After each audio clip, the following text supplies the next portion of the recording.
Volkswagen Voyage 2012, um sedã compacto que veio para preencher aquela lacuna dos carros mais acessíveis da Volkswagen, para ser uma opção mais barata frente ao então Polo sedã de época. E esse carro aqui, como sedã do Gol, tinha essa missão de desbancar concorrentes de peso aí como Siena, Fiesta Sedã, Chevrolet Prisma, Classic, mas hoje aqui já como usado, carro na faixa dos R$30 mil, vamos descobrir se essa seria ou não a melhor opção para você.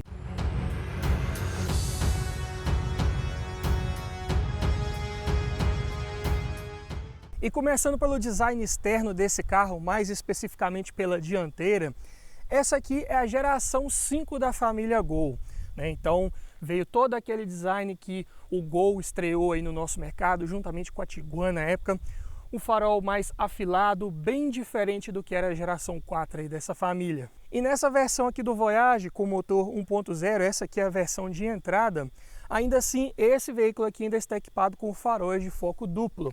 Então temos aqui um foco do baixo na parte mais externa e o foco do alto na parte interna aqui separado para dar uma visibilidade um pouco maior aí. Você pode utilizar os dois focos ao mesmo tempo, o que é ótimo. Passando aqui para a parte central, grade dianteira sem segredos, aqui com uma boa tomada de ar para refrigerar o líquido de arrefecimento, parte inferior também aqui bem aberta. Se vocês observaram, né, podem ver que aqui já está equipado com faróis de neblina, mas isso aqui foi instalado pelo dono posteriormente. Nessa versão de entrada não vinha com esse equipamento, nem de série, nem como opcional, só nas versões mais completas. Passando aqui para a parte lateral, vocês podem observar que esse carro está com rodas de ferro e sem as calotas que geralmente vinham ali também, você podia colocar na concessionária, e também sem os opcionais de rodas de liga leve. Mas aqui falando de pneus, as medidas originais desse carro são as 175/70/14, são pneus um pouco mais estreitos, porém de perfil mais alto para favorecer um pouco do conforto ao rodar. É um carro que tem uma suspensão mais calibrada ali para dar um bom comportamento dinâmico, ser um pouco mais rígida, não de forma exagerada, mas aqui os pneus jogam a favor na questão desse conforto ao rodar.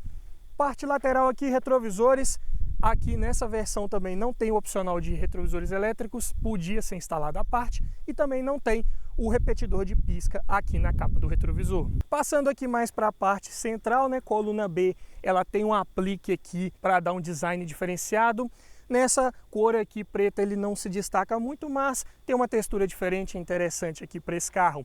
Observem também que os vidros traseiros eles abrem praticamente por inteiro, fica aqui só uma pequena parte para fora. E isso é ótimo para quem viaja aqui no banco de trás, tem um pouco mais de abertura aqui para pegar um vento, ainda mais num dia quente como esse. Em algumas unidades, né, esse carro também não vinha com ar-condicionado de série, vinha como opcional, então uma abertura bem generosa aqui do vidro traseiro ajuda bastante. De uma forma geral, esse carro tem uma linha de cintura um pouco mais baixa, o que ajuda um pouco na visibilidade externa para o motorista também numa situação de manobra. Tem uma área envidraçada um pouco maior, o que é ótimo. Antena de teto sem segredos aqui, como todos os outros carros aí de época, praticamente todos da linha Volkswagen. Aqui detalhe para o bocal de abastecimento do tanque de combustível.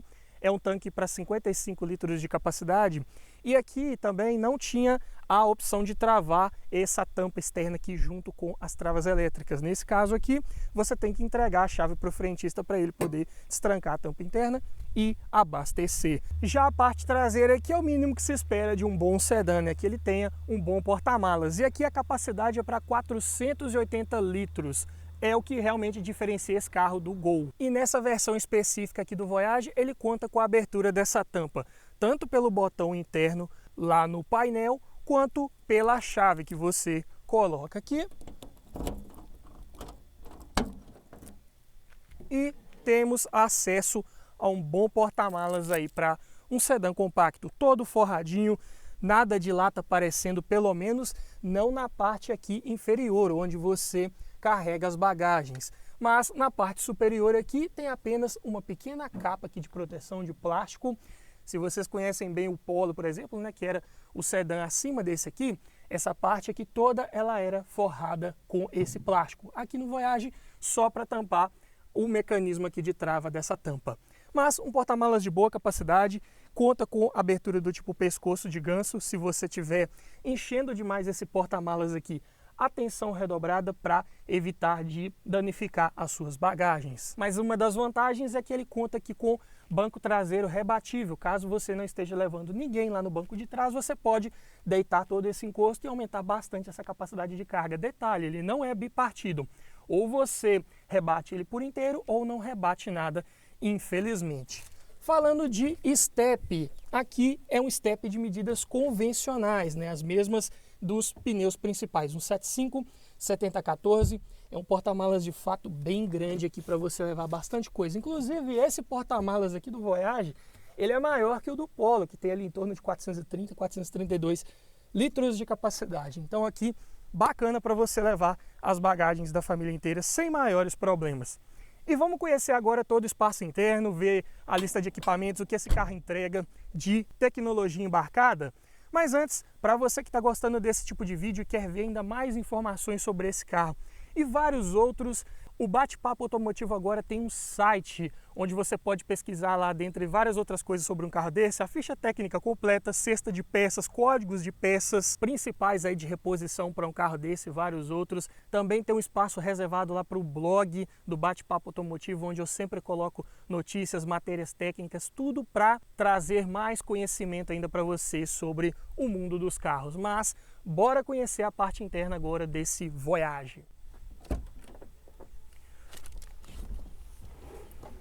E aqui na parte interna desse carro, vamos começar falando um pouco aqui do acabamento das portas. Como vocês podem observar, essa parte superior aqui, ela é em plástico duro, como todos os Volkswagen aí de entrada, até alguns médios aí, era dessa forma. É um tipo de acabamento que muita gente costuma reclamar, principalmente de ruídos internos, bem comum de ocorrer, tanto nessa parte aqui do forro de porta, quanto no painel central aqui como um todo também. Ele é todo em plástico duro, que com o passar dos anos, o passar da quilometragem, esses encaixes entre as peças vão ganhando folga e começa a fazer um verdadeiro barulho aqui.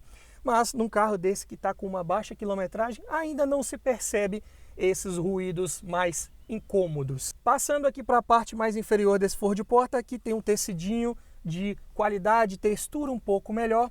E aqui temos os comandos elétricos, né, da trava elétrica e os botões dos vidros elétricos das portas dianteiras. Vêm aqui localizados. Se fosse um veículo que tivesse os vidros elétricos nas portas traseiras, os botões viriam aqui nessa parte central do painel. Já adiantando, vocês podem observar que aqui ele está equipado com uma central multimídia, né? Então aqui já mudou um pouco essa parte central aqui, essa moldura não vinha dessa forma, era um pouco diferente. Com isso, aqueles botões que viriam aqui, eles passaram para a parte inferior nessa unidade específica, né? Então, por exemplo, os botões dos faróis de neblina, que também foram instalados posteriormente, estão aqui embaixo. O botão de abertura da tampa traseira, como eu disse, ele vem localizado aqui. Ainda falando de equipamentos aqui na parte da porta, não conta com retrovisores elétricos, então tem aqui o ajuste manual aqui por essa alavanquinha. O comando dos faróis é aqui na chave de seta. Primeiro estágio, acende as luzes de posição. Segundo estágio, farol baixo. Para acionar o farol alto, empurro a alavanca para frente ou volto para trás e posso voltar ela aqui para dar um sinal de luz aqui quando precisar. Comandos do limpador de para-brisas, vem localizado aqui do lado direito também. Primeiro estágio, segundo estágio, terceiro estágio, né? Esse primeiro aqui, ele é um intermitente. Para baixo, você aperta e solta, ele dá uma varrida única. E apertando esse botão aqui, na lateral, você aciona o desembaçador traseiro. Nessa unidade não está equipado com ar-condicionado, então aqui apenas os comandos de ventilação. Aqui, as velocidades do ventilador do lado esquerdo e do lado direito você seleciona para onde você quer esse fluxo. Não tem nem o ar quente, então falta aquele terceiro comando aqui central. Mais abaixo, tomadinha 12 volts para você ligar seu carregador de celular ou outra coisa que você precisar. Aqui um porta-objetos que você consegue colocar talvez ali um celular, uma carteira sem maiores problemas. 2 porta-copos centrais e a alavanca de câmbio manual de 5 marchas da Volkswagen, de engates bem justos, bem precisos. É uma alavanca que quase engata as marchas automaticamente por você, de tão justinha que ela é, muito boa, bem característica aí da montadora. O acabamento ele termina aqui, então aparece um pouco de carpete entre a alavanca de câmbio e a alavanca do freio de mão. Detalhe para a alavanca de freio de mão aqui que ela está bem ajustadinha, então 2 dentes, 3 dentes aqui já travou, legal demais. Aqui não tem nada de console central nessa parte do meio aqui entre os bancos, então fica devendo um pouco, por exemplo, em acabamento, em alguma versatilidade aqui de ter mais porta-objetos comparado com o Polo aí, por exemplo. Saídas de ar aqui no formato redondo, né? Inspiradas na aviação na época, isso aí foi dito quando esses carros dessa linha G5 aí foi lançado. E parte central aqui temos o quadro de instrumentos característico, bem convencional aí da Volkswagen, né? Esse quadro de instrumentos aqui, mesmo nessa versão de entrada, já vinha completinho de série. Então vamos colocá-lo aqui em funcionamento para vermos algumas funções, né? Lado esquerdo aqui tem um contagiros bem grande, de fácil visualização, assim como o velocímetro do lado direito. Isso é característico dos Volkswagen de época, um pouco mais antigos. Até os atuais prezam muito pela objetividade e clareza nas informações passadas aqui no quadro de instrumentos. Então, sem reclamações, visibilidade muito boa. Aqui já com a iluminação na cor branca nesses 2012. Pena que não conta com o computador de bordo que vinha como opcional nas versões mais topo de linha. E também, como vocês já puderam observar, a chave desse carro ela é aquela chave convencional da Volkswagen, porque essa unidade específica não está equipada com o alarme original de fábrica, né? Foi instalado um alarme posterior aqui. Então, não vinha com a chave canivete se não tivesse o alarme de fábrica. Mas tem as travas elétricas aqui, quando você passa de 20 km por hora, elas acionam automaticamente, o que é bom. Para-sóis aqui, mesmo esquema do Polo, só que faltou a luzinha aqui de cortesia, mas tem o espelho para o motorista com um porta-documentos e para o passageiro também tem o espelhinho, mas sem luz de cortesia. Para você utilizar uma iluminação aqui quando precisar durante a noite, tem que usar a iluminação central. No meio ela acende junto com a abertura das portas, para o lado esquerdo ela fica acesa o tempo todo, para o lado direito ela fica apagada o tempo todo. Não tem alça de teto aqui, não precisa, né, para o motorista, já está segurando aqui no volante, mas tem alça de teto para todos os passageiros das extremidades, o que é ótimo, essencial. Botão do pisca-alerta aqui no meio, retrovisor é convencional, não é fotocrômico, mas ele tem aqui uma alavanquinha para você desviar o foco dele se vier um carro com farol alto ali na traseira. Porta-luvas, sem segredos, não é travado com chave, mas tem até uma boa capacidade. Bancos aqui são em tecido, não é aquele veludo de excelente qualidade, mas até razoavelmente ok. Tem carros aí com qualidade de acabamento melhor, concorrentes, por exemplo, os Siena são melhores nesse quesito, né, da Fiat, mas tem um banco aqui honesto para a proposta desse carro. O banco, tanto do motorista quanto do passageiro dianteiro, você consegue ajustar ele aqui, né, em distância para o volante. Porém, nessa versão aqui, o volante você não tem ajuste dele aqui nem de altura, nem de profundidade nessa versão de entrada 1.0. Então, para você encontrar a melhor posição de guiar, só movimentando aqui o banco, infelizmente. E deixa eu só ajustar bem aqui o banco para minha posição, tá certinho. A embreagem aqui eu estou pisando nela toda e não estou esticando a perna. E vamos ver agora como que sobrou espaço interno para quem vai ali no banco traseiro para uma pessoa mais ou menos da minha estatura. Bora lá conferir.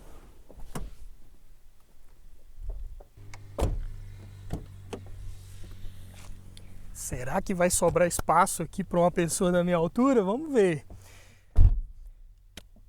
Estou praticamente encostado aqui no banco da frente, né? Claro, dependendo da estatura do motorista ou do passageiro aqui do banco dianteiro, você consegue se ajeitar um pouco melhor para viajar no banco de trás desse carro. Mas eu tenho 1,83 m e eu estou encostado aqui no teto dele. Se eu quiser viajar numa posição correta, né, com a coluna aqui mais esticada, numa longa viagem, isso pode fazer uma boa diferença, eu vou ficar encostando aqui. Se tiver só 2 passageiros, dá para encostar, reclinar um pouco mais e tem um espaço minimamente aceitável, mas é um carro compacto, não dá para esperar aquele espaço interno de sedã médio, não é verdade? Então vai ser dessa forma, infelizmente. Parte de acabamento aqui da porta de trás segue o mesmo padrão lá da frente. Plástico duro aqui em cima, com um tecido aqui nessa parte mais central E como não tem o vidro elétrico aqui atrás, você abre e fecha ele na manivela, né? Até um mecanismo bem leve aqui, não incomoda muito, dá para utilizar sem muitos problemas. Cinto de 3 pontos, apoio de cabeça só para quem vai nas laterais. No meio aqui, você só vai ter o cinto subabdominal e nada de encosto aqui.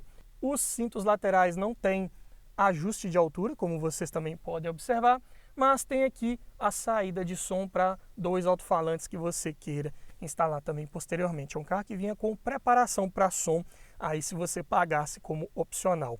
Também nas versões top de linha já vinha com o sistema de som original, que era com conexões de CD, USB, Bluetooth, e até o volante multifuncional podia vir nesse carro se você pagasse a parte na época, ou hoje em dia, se você também procurar com um pouco mais de calma, tem encontrar uma unidade que já tenha esse sistema original instalado.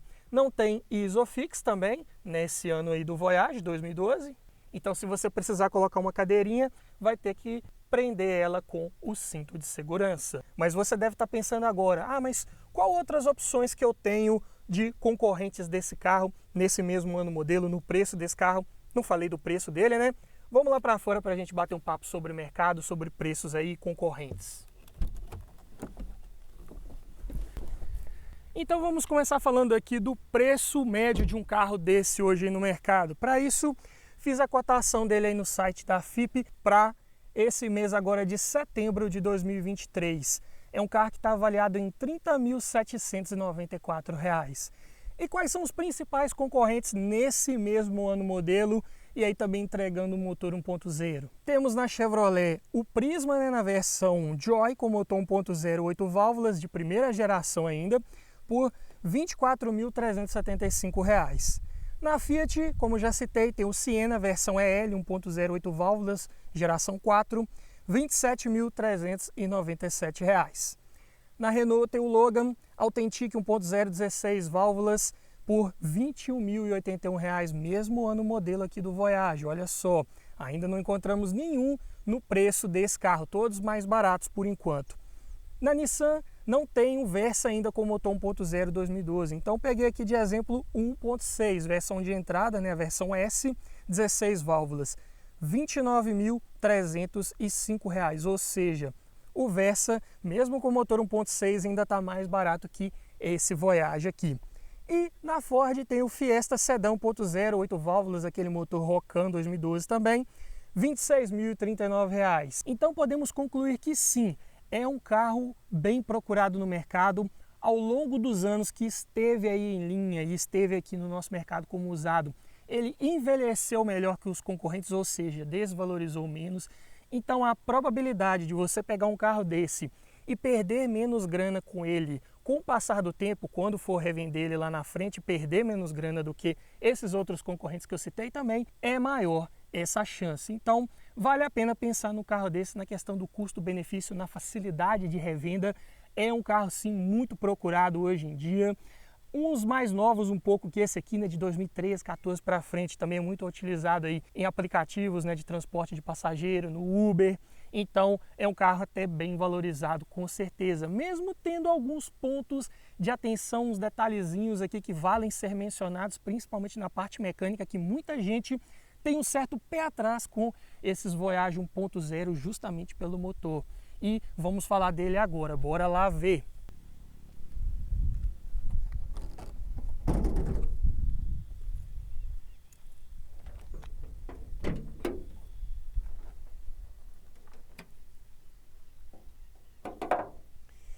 E aqui apresento para vocês o motor EA111 1.0 da Volkswagen, aqui mais especificamente um fabricado em 2012. Como você identifica que ele é 1.0 e não 1.6?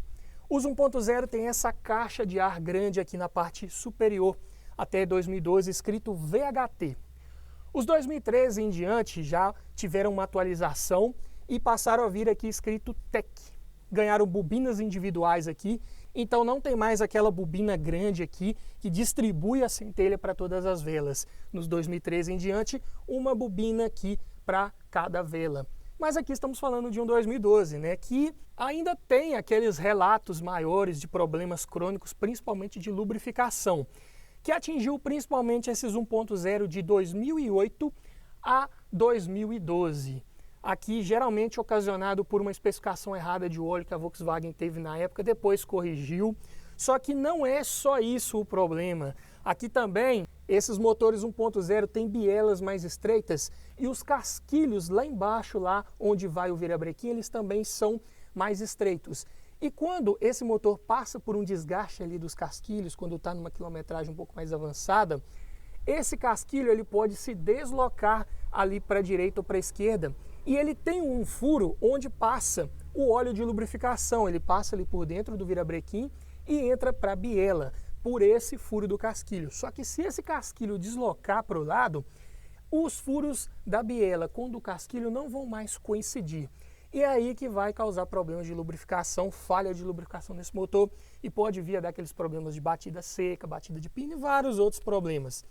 Esses motores EA111 também costumam bater tuchos, ele trabalha com tuchos hidráulicos, que, claro, vão sofrer um desgaste natural ali com o passar dos anos e se você perceber um barulho característico desse, também pode ser necessário fazer a substituição. É um kit até barato, são só 8 tuchos, né, um motor de 2 válvulas por cilindro, então sem maiores problemas aí para resolver. Pena, porque é um motor até bem eficiente aí para os padrões da sua época, um motor que entrega 72 cavalos de potência na gasolina e 76 no etanol a 5.250 RPMs. E um torque de 9,7 kgfm na gasolina e 10,6 no etanol a 3.850 RPMs. Para esse carro de 970 kg de peso, a relação de peso-potência fica em 12,8 kg por cavalo.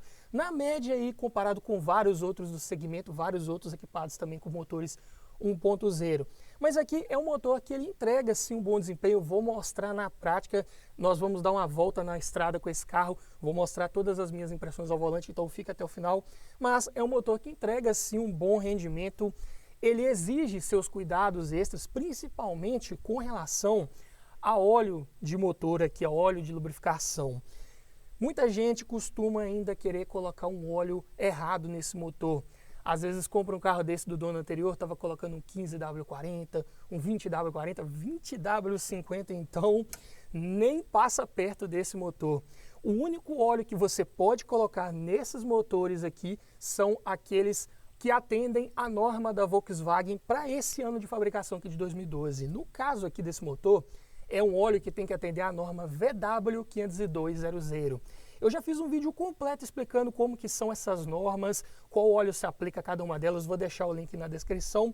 Mas basicamente é o seguinte, vai comprar o óleo para trocar desse carro aqui, 5W40, chega na loja, pede um 5W40 e pede o vendedor para te mostrar lá o frasco, né, o rótulo, e você vai olhar na parte de trás ali nas especificações daquele óleo, se lá está escrito assim, atende a norma VW50200. Se tiver escrito que atende, pode colocar sem medo.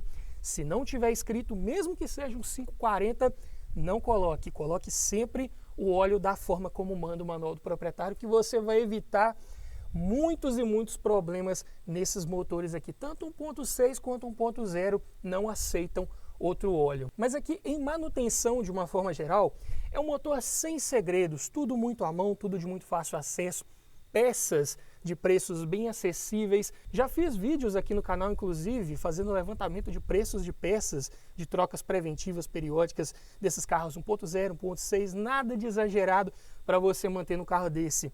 Tudo aqui de muito fácil acesso, olha só, filtro de ar do motor, facinho aqui de trocar, vareta de medição do nível de óleo está na mão, líquido de arrefecimento aqui para você conferir o nível, olha só, certinho, tá com a coloração ideal, que também é importantíssimo você sempre manter o líquido aqui de arrefecimento com aditivo, água desmineralizada na proporção correta também, como tem recomendação lá no manual do proprietário, para você evitar aqueles problemas de corrosão, de vazamento de água que possa ocorrer aqui nesse motor. Também evitar problemas de travamento de válvula termostática, que se você ficar colocando água de torneira aqui, com o tempo vai dar problema, pode causar um problema também na bomba d'água, então cuide bem do arrefecimento, que é outro meio caminho andado para você ter um motor aí por muitos anos de confiança na sua garagem.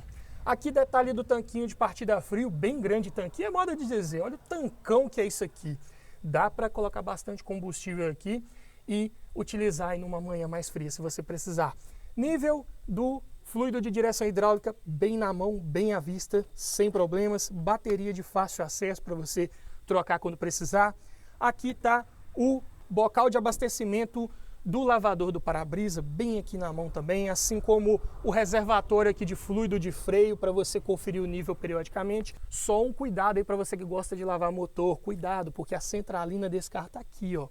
Vai lavar motor, uma coisa que divide muita opinião, às vezes nem é muito recomendável, mas se for lavar, isole bem essa parte aqui para evitar de entrar água e não jogue água com pressão aqui nessa parte. Olhando aqui para a parte superior, já puderam notar que não tem nenhuma manta acústica, nada aqui para fazer um isolamento do ruído desse motor lá para a cabine. Mas nós vamos também conferir na prática, já na estrada, se esse barulho desse motor invade muito lá o habitáculo. Falando de componentes de suspensão também, sem segredos, muito simples de você resolver num carro desse. A configuração aqui é a mais convencional, é McPherson na dianteira e eixo de torção na traseira.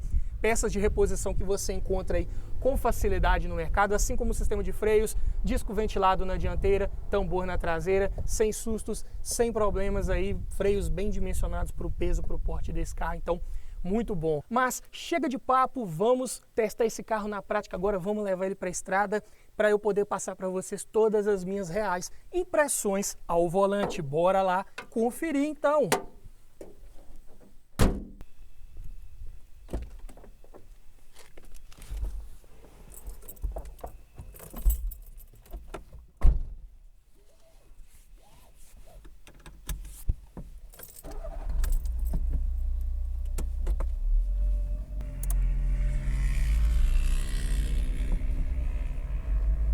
E é isso aí, pessoal, bora fazer um teste nesse Voyage G5 motor 1.0. Vamos ver se ele entrega um desempenho razoável, aceitável para a categoria, não é verdade? Aqui, já nas primeiríssimas impressões ao volante, já dá para passar para você que lembra muito, é claro, o Polo. Aqui é o mesmo conjunto mecânico, né? O motor aqui é 1.0, mas o câmbio é o mesmo, mesma qualidade, mesma precisão aqui nos engates de marchas, bem justos, bem precisos, um câmbio excelente, uma manteiguinha mesmo aqui da Volkswagen, bem clássico, bem característico. E o interessante é que nesses aqui com motores 1.0, né, como é o caso aqui do Voyage, a embreagem desse carro ela é bem mais leve. Se eu não me engano, ela tem assistência hidráulica ali para o pedal, só que além disso, pela embreagem do 1.0 ser menor, ser um pouco mais leve, o acionamento aqui no pedal ele é ainda bem mais macio do que no Polo, por exemplo, né, com motor 1.6. Então aqui é um carro ainda mais confortável um pouco de se guiar, de se trocar de marchas ali para um trânsito urbano, é excelente. E também em questão de desempenho, numa retomada de velocidade, claro, você vai precisar baixar aqui para uma quarta marcha para ganhar velocidade. E novamente falando aqui do câmbio, naturalmente com esse motor 1.0 ele vai ter relações um pouco mais encurtadas para poder compensar um pouco essa falta de torque e potência em relação ao peso desse carro, mas ainda atende muito bem para o peso desse carro, que é abaixo dos 1000 quilos. Tá ok, tá excelente, não vai ser aquele carro de retomadas esplêndidas de velocidade, mas para um uso diário, aqui para uma viagem com 2 pessoas, 3 no máximo, sem muito peso excessivo, é um carro que vai atender bem. Só que, como eu disse, né, na relação de marchas, é claro que ele vai ter que compensar isso. E olha só, aqui no quadro de instrumentos, não sei se vai dar para ver direitinho, mas estou aqui cravado nos 80 km por hora, quinta marcha, e está batendo 2.600 RPMs ali mais ou menos, quase 2.700. Câmbio bem reduzido, não seria de outra forma, né? Por ter essa relação de marchas mais reduzida, eu não preciso apertar muito o pé no acelerador aqui para conseguir manter velocidade aqui, olha só, nos 90 km por hora, aí sim vai estar batendo ali nos 3.000 RPMs. Infelizmente vai ser o motor mais girador. Não é ainda o mais girador da categoria. Se você pegar ali, por exemplo, o Prisma da Chevrolet ou o próprio Classic, tem uma relação de marchas ainda mais encurtada. Olha só que curioso, o Voyage é um carro até um pouco maior, um pouco mais pesado e não precisa encurtar tanto aqui as relações de marcha comparado lá com o Chevrolet. Então, nesse ponto, tudo bem. É um carro que não passa muito ruído aqui para dentro do habitáculo, apesar de eu estar com as janelas abertas, porque essa versão aqui não tem o ar-condicionado e hoje o sol está rachando, mas ainda assim eu não escuto muito aqui ruído do motor. Eu também não estou esticando muito as marchas, não há necessidade, mas tem carros aí que sim, passa um pouco mais de ruído para a cabine. E esse aqui está até se saindo bem nesse quesito. A assistência da direção, ela é hidráulica, convencional, mas aqui ela tem até um peso mais leve, vamos dizer assim. Ela não está sendo uma direção pesada como a do Polo, por exemplo. Também temos que lembrar que aqui esse carro está calçado com pneus aí de medidas 1,75 de largura, pneus mais estreitos um pouco, então ajuda a deixar essa direção um pouco mais leve, tanto em altas velocidades quanto também em manobras. Não chega a ser perigoso, não é uma direção leve em excesso, mas comparada com o Polo, com pneus de largura 1,95, aqui eu percebi uma direção mais leve. Um fato curioso desse carro aqui também é que a modulação aqui do pedal do freio está lembrando muito os freios da Fiat. É um carro aqui que só de você encostar, triscar o pé no freio, ele já está dando uma boa carga, uma boa potência de frenagem. Pode ter tido uma manutenção preventiva recente aqui, pode estar com pastilhas novas, discos novos. Isso pode ajudar um pouco a deixar esse freio um pouco mais sensível comparado com o que eu estou acostumado lá no Polo. Tá lembrando um pouco aí os freios da Fiat. Mas vamos ver aqui agora, fazer um teste de desempenho. Quinta marcha já está subindo, pedindo quarta. Realmente aqui ele vai perder potência, não tem jeito. Se eu quiser que ele não perca velocidade, eu tenho que jogar esse giro mais ali nos 3.000, 4.000 RPMs para manter aqui subindo numa velocidade satisfatória. Como eu não estou com pressa, vou botar uma quartinha aqui, vou de boa, vou tranquilo. É uma pena que ele não tem o computador de bordo aqui para eu passar para vocês como está o consumo momentâneo dele, o consumo médio, mas é um carro que na prática ele tende a ser bem econômico. Sim, ele tem um bom torque em baixa, dependendo da situação aqui você mantém velocidade fácil e você consegue com isso ter ainda uma boa economia de combustível. Se você também andar ali numa velocidade um pouco mais tranquila, até os 80, 90 km por hora, esse carro ainda está entregando uma boa economia de combustível. Se quiser andar ali de 100, 110, infelizmente ele vai gastar um pouco mais por causa dessa redução de marchas um pouco maior aqui do câmbio. E mais um teste aqui de desempenho, né? Pegando aquela subida que vocês sabem muito bem como que é. 90 km por hora, quinta marcha, 3.000 RPMs, pé embaixo a partir de agora. E vamos ver como ele vai sair lá em cima. Já começou a perder velocidade, claro, né? Um carro um pouco pesado pelo motor aqui, mas quartinha, voltamos ali nos 2.750, tá mantendo a velocidade aqui, mas provavelmente vai sair ali numa quarta fraca ou vai ter que jogar uma terceira. É normal para você que está pensando em pegar um carro desse 1.0, tem que ter isso em mente. É um carro que, olha só, vai perder velocidade. Não tem necessidade aqui de eu jogar uma terceira, a subida está acabando, mas ele vai perder velocidade se você tiver com passageiros no banco de trás. Porta-malas carregado numa viagem longa, você vai ter que manter esse giro lá no alto. Se eu não me engano, o pico de torque desse motor vem em 3.850 RPMs. Então, eu estou aqui ainda bem abaixo do pico máximo. Então, você tem que esticar mais marchas realmente. Eu não quis esticar, mas aqui é dessa forma. Por isso eu ressalto aqui que o interessante de pegar um Voyage desse seria pelo menos equipado com motor 1.6. Vai sair fora um pouco daqueles probleminhas que os 1.0 tiveram, né? Principalmente ali aqueles 2008, 2010, 2011. E você vai ter mais torque em baixa, porque o motor 1.6 ele já entrega 15,6 kg de orçamento de torque no etanol, ali nos 2.400 giros. Então é muito mais torque numa rotação bem mais baixa. Ali você já não tem que ficar esticando tanto as marchas. Aqui não, o pico de torque é lá quase nos 4.000 RPMs. Então a forma de guiar, o jeito de pilotar esse aqui é um pouco diferente. Mas para você que comprou ou está pensando em comprar, com o tempo você vai se acostumando também com essa particularidade aí desse carro. Em questão de ergonomia, é um carro que tem até os comandos bem localizados, chave de farol aqui junto com a seta bem na mão, tranquilo. Os botões dos vidros elétricos que estão aqui, eu tenho que afastar um pouco o braço para acioná-los. Comparado com vários outros carros que tem os 4 botões de vidro elétrico aqui, geralmente eles são um pouco mais para frente, então um pouco melhor na questão da ergonomia. Mas aqui tudo certo.